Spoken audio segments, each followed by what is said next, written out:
আসসালামু আলাইকুম এভরিওয়ান। চলে আসলাম নতুন একটা ব্লগ নিয়ে। আজকে আমার লিটল প্রিন্সেসের birthday, so she is very happy আলহামদুলিল্লাহ। যেহেতু আমাদের বাইরের দেশে থেকে এটা ফার্স্ট অ্যাকচুয়ালি কোনো বার্থডে সেলিব্রেট করা, সো খুব ছোট করেই আমরা করেছি বাসার মধ্যে আমরা মানুষজন মিলে। সো ওর বাবা ওর জন্য একটা কেক আনলো, দেন সো এখানে আমরা ছোট্ট একটু অ্যারেঞ্জমেন্ট করেছিলাম, আমরা একটু ভিডিও করছিলাম, তারপর হচ্ছে আমরা একটু ছবি তুলতেছিলাম। গো আমিরা, আরিয়ানাও আমার সাথে আছে, সে খুব এক্সাইটেড কিছু বলার জন্য। সো দেখি আরিয়ানা বলো। আমি অনেক হ্যাপি ছিলাম, আমার বার্থডেতে অনেক খুশি ছিলাম।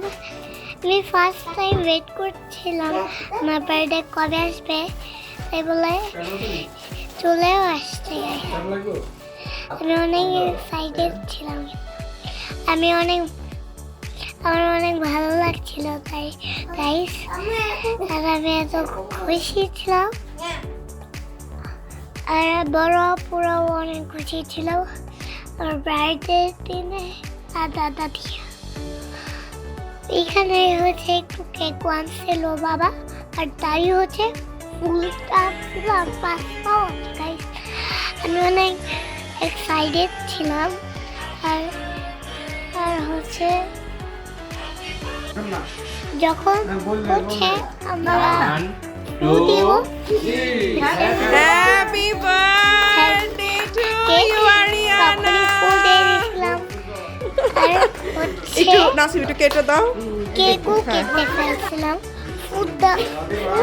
আগেই দেওয়ার আগে সে বার্থডে একটু কেকটাও কেটে আর হচ্ছে দাদা আমাকে খাইছি আর বাবা আমাকে খাওয়াইছে, তাও খাইছি। বাবাকেও গাইছে আমি খাওয়াই দিছি আর বাবা আমাকে খাওয়াই দিছে আর আমিও বাবাকে খাওয়াই দিছি।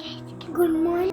আর গাইস হচ্ছে আমরা একটু ড্যান্সও করছিলাম আর কেকের ছবিও। গাইস আমি অনেক এক্সাইটেড ছিলাম।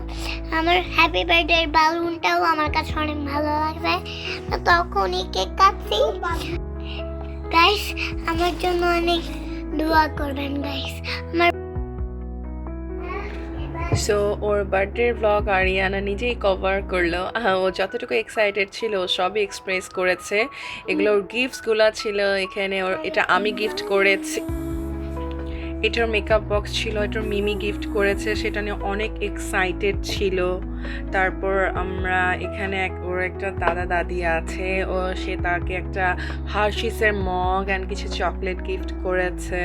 ওর বাবার জন্য কেক এনেছে। সো আমরা অনেক সুন্দর একটা মোমেন্ট অ্যাকচুয়ালি স্পেন্ড করলাম সবাই মিলে। সো দোয়া করবেন আমাদের জন্য, আমার আরিয়ানার জন্য। সো আজকের ব্লগটা এতটুকুই। আল্লাহ হাফেজ। বলো আল্লাহ হাফেজ গাইস। আসসালামু আলাইকুম গাইস। আল্লাহ হাফেজ।